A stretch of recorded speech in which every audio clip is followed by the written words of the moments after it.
Well, as you've just seen, the Aga Khan University is playing a central role in the AKDN's COVID response, in innovating new approaches, in providing health services, and in educating in across all their campuses. Today, joining us to talk a bit more about that is the president of the Aga Khan University, Firoz Rasul. Firoz, thanks very much for joining us today to talk a bit about Aga Khan University in the midst of this unusual global situation. Thank you, Khalil, and thanks for the opportunity. This pandemic took all of us by surprise, and it was not something that many people who are alive today have ever seen a pandemic before. And to be able to react, respond in ways that would help the constituencies that we serve was something that we had to do very quickly. So as a university that runs hospitals, teaching hospitals, but also acute care hospitals, we're sort of in the middle of the action, if you like. And there are several things we're learning or have learned and are learning. One is that this disease, this virus, is unprecedented, and therefore nobody has ever seen this before. So there's so much that isn't known about it, and it affects different people in different ways, different ages, different parts of the world, and different ethnic groups, different occupations. So there is so much that we don't know, and that means there's so much that we are learning as this progresses.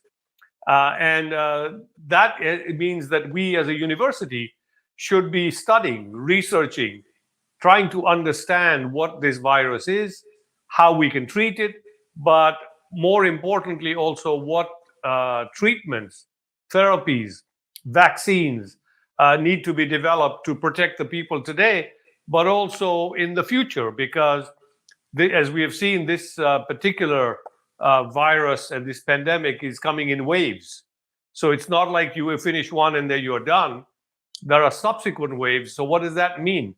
It's also, some people are saying the virus is mutating. So it's changing. And so what does this changed state mean? So it's a time of great excitement in some ways scientifically, while it's also a time of great terror as people are concerned about their well-being, their family, their jobs, their economic livelihood, complete disruption to their lives.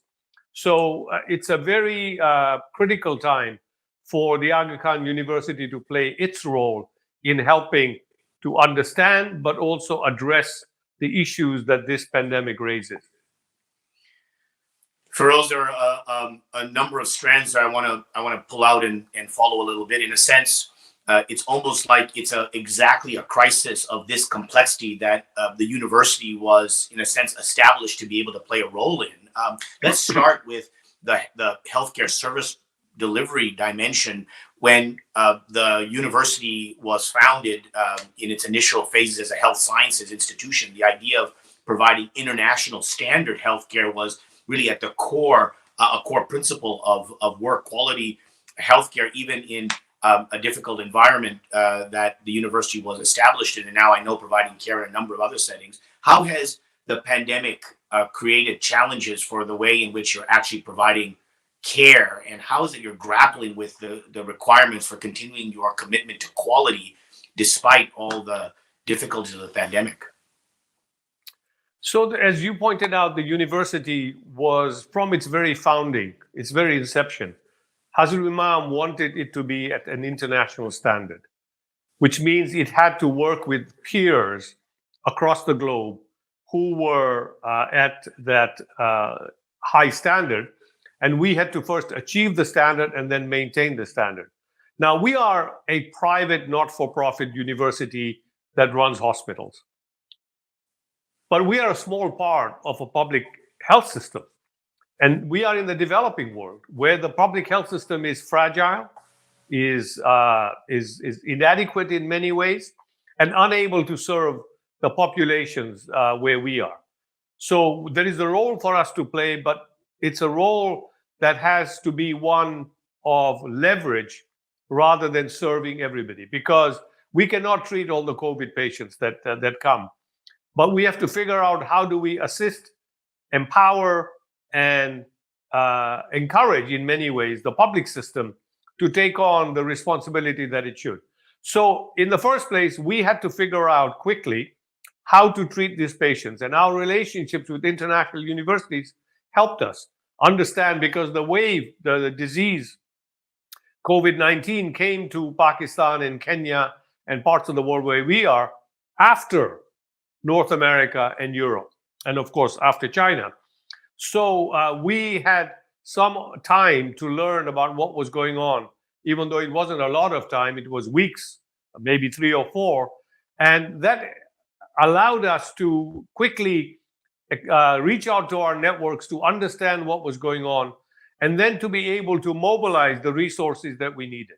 Secondly, knowing we can't treat everybody, we needed to understand how we can work with the government in first making public policy about movement of people, about shutting down schools, about public transportation, and so on the one hand, and on the other hand, providing advice and support on how to treat patients. And in particular, the biggest dearth in the developing world is in critical care beds. These are intensive care unit, ICU beds. And as you've heard, COVID patients can deteriorate extremely quickly. And particularly if they have what are called comorbidities or other ailments that accelerate this deterioration. And so the ability to, or the capacity to have ICU beds, equipment, nurses, doctors is critical for any country. And in Pakistan, for example, or Kenya, they don't have, the public system doesn't have enough. So what we did is we created this tele ICU systems. So any doctor in any part of Pakistan was connected to us. And this was done through the support of the Gates Foundation, who was very excited with this initiative that we had come up with.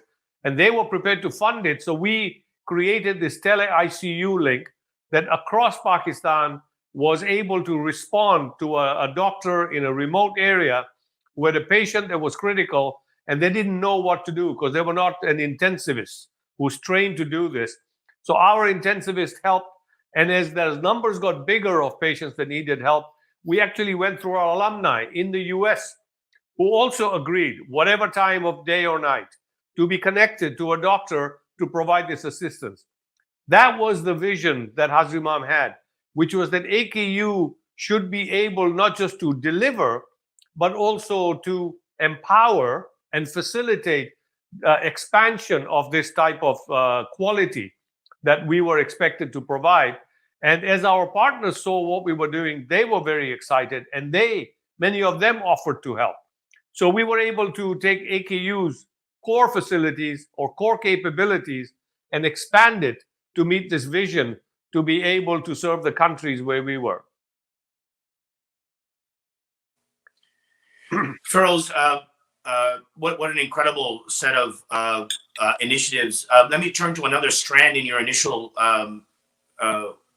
comments, which is around research. I mean, another principle of the founding of the Aga Khan University was that we really should be at the frontier of knowledge, that we should be a research-intensive university, especially looking at the issues and challenges of the developing world, because there wasn't a lot of dedicated knowledge capacity looking at those issues. Now, it seems to me, for all the reasons you've already mentioned, that COVID has presented all kinds of very important and quite interesting scientific questions. How has AKU responded with its research capacity at looking at some of the frontier questions that COVID is presenting, and what's its link back to the actual quality of care and the quality of life of the communities that the university serves? So this is one of the most exciting parts of what we're doing with and about COVID.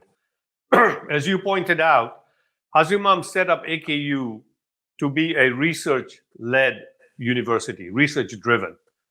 And because research means you are creating, advancing new knowledge. And one of the things that we realized very quickly is that the COVID crisis is a level playing field. There is no part of the world that knows more about this than another part of the world. So there's an equal opportunity, if you like, no matter where you are in the world, to be able to uncover or discover something about the disease as much as anywhere else. And so very quickly, we started to look at a number of factors that were mysterious or mystifying. One is, why did Pakistan and Kenya, the countries that we are in, have relatively few deaths from COVID compared to countries in Europe, countries in the US, in Canada, and so on? That it's still not clear, and we are at the middle of this, trying to understand what is it about our populations, about our environment, about our diet, about whatever way of living that is contributing to this. Is this short term? Does this have a particular benefit that we could unlock and understand how this might help others? So that's a particularly interesting set of questions that we are dealing with. Also, because we are in a low resource setting in the developing world, we have had to make do with innovations, or we have had to come up with innovations to be able to extend our PPEs, the protective personal equipment. We have found a way to disinfect masks so we can reuse them. We have found a way to develop our own nasal swabs because we couldn't import them. Nobody wanted to part with them. And every country wanted to keep all the supplies they had. So we had to print our own. So we developed 3D printing. And so we developed those swabs. We had to come up with ways of being able to use a ventilator on more than one patient because we didn't have enough. So we had to be able to come up with those types of questions. We have apps that we've created for the population so they can monitor their own health and they know where they can get advice and there's information available to them. And we've also developed apps for our employees and students. So before they come to work or they come to the university, they do a self-check and we know what their state is. And then we direct them accordingly. Either they can stay at home or they go for a test or they can come to class or to work. So these were some of the initial areas. But what is now the new phase that we're getting into is that we have been selected because of the quality of our facilities and our people to be clinical trial sites for vaccines. And there are two vaccines that we are testing right now. One is a vaccine called CanSino, which is from China, which is being tested in Karachi, and what they call phase 3 trials, which is the final stage before approvals. And in Kenya, we are testing or trialing a vaccine from Sanofi. And both of these entities have selected us because they know that the quality of data, the quality of testing that we will do will contribute to their global understanding of how this vaccine works in different communities, in different parts of the world, in different age groups, in different ethnicities. And all of this information will be then combined for their application to go to commercial production and for use with the public.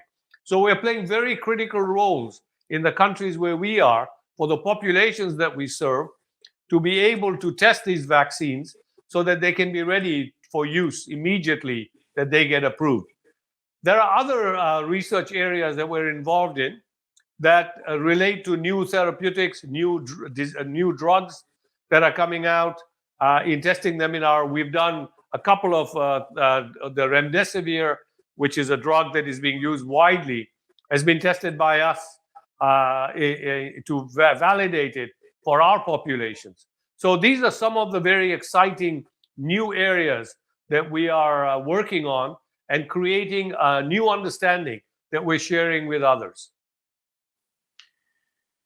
Firoz, if that wasn't a sufficiently staggering agenda for the university, you're also, of course, providing education to cohorts of students in the health sciences and other areas. Obviously, COVID has challenged educational providers around the world, educational institutions have been shut down. They've had to pivot in different kinds of ways. Talk to us a little bit about how AKU is adapting itself to the challenge of providing education also at high quality and in a pretty sophisticated areas to its students, despite all the challenges that COVID is now presenting us. Well, education institutions have been affected in a big way. And in particular, we have to follow local regulations. So governments dictate or decide whether schools are open or closed, or whether universities will allow in-person teaching or not. So where we have non-health sciences students, we're basically doing only online learning and teaching. And we have developed this. We have a really great group of our teaching and learning network that trains our faculty in not only how you deliver online courses, but how do you design these courses? How do you design teaching materials? How do you assess whether the students are really following and are actually able to deal with the material in this way? Because this is not something they're accustomed to. What about students who don't have internet? What about students who don't have electricity? Because in our parts of the world, these are things that happen, because these are not stable services that are available. So that's one set of students. But then we have students who need clinical hands-on training. They need to be able to learn how to treat a patient, how to do an operation, how to fix a broken leg, how to deliver a baby. You can't do this online. And this has to be done in a hospital or in a proper setting. And this is where we have been working with the regulators, but also our own students and parents who are also worried. So we have created cocoons, if you like, bubbles, where our students come in, they stay on campus, their housing is on campus, their classes are on campus, and their movement is very carefully monitored and controlled. And the students understand these constraints under which we are trying to do this, and they've been extremely cooperative and extremely willing to be able to put up with some of these inconveniences. We've had to cordon off parts of our campus not to allow the public, because in Karachi, for example, our nursing school and medical college is smack in the middle of a hospital campus.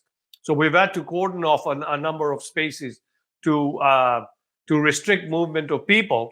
And we've also had to work with our students there's been a restriction on their social interaction because, as everybody understands, not only do they have to wear masks and continually wash their hands or sanitize their hands, but also their ability to work in close quarters is restricted. So we have had to adjust. Until now, we haven't had any outbreaks or had to close classes. We test our students every week.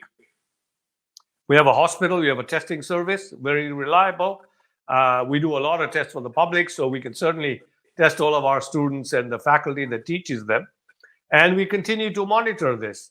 But as the cases are increasing, as the positivity rate, as they say in the test, the number of people testing positive in the population that we are testing, as that starts to increase, we're going to have to continue to review and perhaps to adjust how we are working with students on campus. But so far, I think when people even from other institutions come and see what we're doing, they're impressed. They want to learn from us, even from outside Pakistan or Kenya, and about how we're going about this. And so far, we've been able to keep it going, and the parents and the students are happy. Firoz, one other principle, it seems to me, from the founding of the institution was this commitment to gender equality, and this idea that the nursing school, which was one of the initial faculties and programs initiated by the university, was going to make a big contribution to the status of women in Pakistan and in other parts of the world where the university would operate. Many people are calling or talking about the hidden gender crisis of COVID, the way in which so many of the negative consequences of the COVID pandemic have fallen on the shoulders of women. Can you talk a little bit about how the university is thinking about its gender equality mandate throughout this crisis? I mean, it's been remarkable to watch even some of the senior people who are architecting a response now are women in significant positions of leadership in the institution. What are your reflections on that other founding principle of the university as you think about it playing out during the crisis? As you said, from the founding, this has been a critical part of the mission, is to help develop, empower, equip, and encourage careers for women. And our nursing school, 80% of our students are women. In our medical school, 50% of our students are women. In our Institute for Educational Development, more than 50% of our students are women. More than 50% of our faculty are women. So that has been over since the founding of the university, with a particular focus on helping women to enable them to get into university, to prepare for careers that they want to take, and also to try and be flexible in our operating regulations or the way we operate. So, for instance, we have many nurses in our hospitals, mostly women, but they're also mothers. They have families. So how do we organize ourselves to be able to give them the time to spend with their children and with their families, and yet be able to study because they may be doing some continuing education, and of course work as a nurse to provide the care that we would like them to do in an international standard hospital? This is not easy. And so having first the sensitivity and the appreciation or understanding of the life that a professional woman leads is something that we've continued to inculcate. I'm not going to tell you we've got it perfect, because I don't think we do. We are constantly learning and improving. But a particular area that you also mentioned that we have now started to focus on is the development of leadership in women, or women leaders. And we have started to focus on how do we create the opportunities and create the conditions that allow high potential women to rise and to take on bigger and more challenging roles in the university through the hierarchy. And as you pointed out, we have many of our chairs are women, many of our deans are women. Our CEO of the hospital is a woman. So that is something that we are beginning to try and encourage and facilitate. But it isn't easy, because we are not unique. We still have men who have, especially the people who've been around the organization for many years, who are, if not resistant, certainly not accepting in many ways of this. And then you have the younger generation, which is very supportive and encouraging. So I think over time you will see many more women rise to the senior management position in the organization and lead AKU. Not just right now, they're in research, they're involved in patient care, they're involved in teaching. Some of our academic leaders have risen up, are women. And so I hope that when people look back and look at AKU, that they will conclude that we are meeting that aspect of our mission.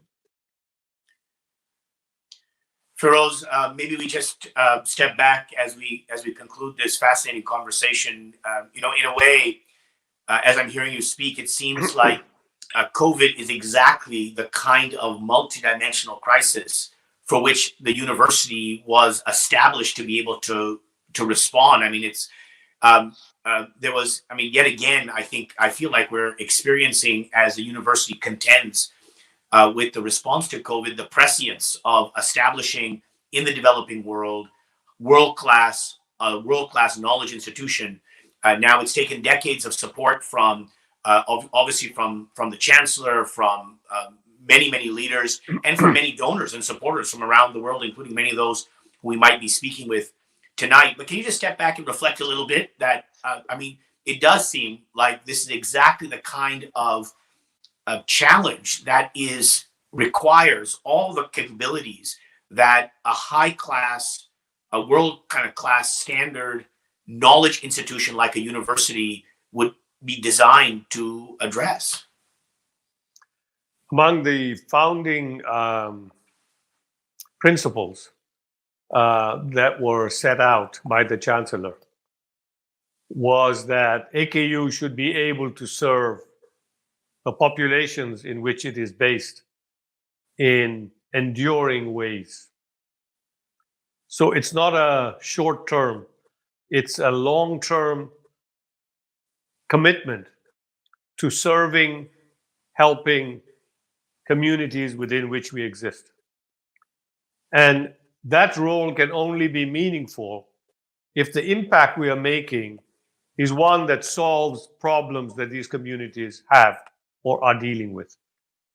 And in order to solve these problems, if we can bring to bear both local knowledge and best practice that we have heard many times being mentioned, then we are doing a great service to these populations. But to be able to build these types of capabilities, to bring international best practice, we have to be able to bring on board people, technology, facilities, and so on that are equal to anywhere else in the world. Otherwise, how do we attract the best people? How do we keep the best people who are born in these countries? Unless we can provide them a working environment where they have peers that they're excited about, that they can learn with, learn from, that there's facilities that they are excited about coming to work every day, and that there is equipment available to them that allows them to do their research, for example. And none of this would have been possible without the commitment of our donors. Our chancellor and founder established the university, but what is keeping us now at the forefront of these areas that I described is the generosity and support and commitment of our donors. And I hope that they've already seen the areas that we are into. I mean, everything that they hear about, no matter where they are in the world, big data or data analytics, artificial intelligence, stem cell research, neurosciences, the microbiome, all of these are areas where we are at the forefront of all of these, just as we are with other institutions. And there are people who would like to work with us because we have knowledge now that we are creating. And I'll give one example. And a problem in our part of the world that is currently very acute is stunting in children. These are children at age 5 are stunted. In Pakistan, the statistics are horrendous. Almost half the students are stunted. Half the children by age 5 are stunted because of malnourishment, because of early childhood, the lack of early childhood care and development, and proper drinking water, and maybe they're a child of somebody who was stunted before, in the previous generation, their mother or their father. So how do we deal with this situation? Because if a child is stunted, they are disabled from learning, from growing, from really realizing their full potential in life. And this is an area where AKU is spending a lot of time in understanding not just the reasons of public health in what causes this, but what about the biology of the child, of the body that may be contributing to this condition.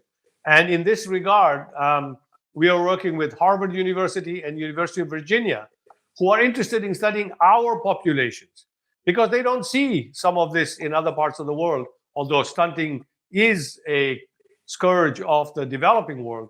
But it is something that we have a particular expertise in, that we have developed, working with mothers and children. And this is now enabling us to work on the frontiers of science that helps us create knowledge, not just for our populations, but also for other populations in other parts of the world. Firoz, it's been an extraordinary experience hearing everything that the university is doing during these difficult times, not only to respond to the crisis, but to think again well past the crisis into the future, looking at issues at the frontier and building the next generation of leaders in health sciences and elsewhere. So, look, Firoz, please know that you have lots of supporters. Please convey our best wishes to the entire team at AKU during these difficult times. And you have our gratitude and our admiration for the extraordinary work that's being done on this issue and on so many others. Thank you for joining us today. Thank you for inviting me.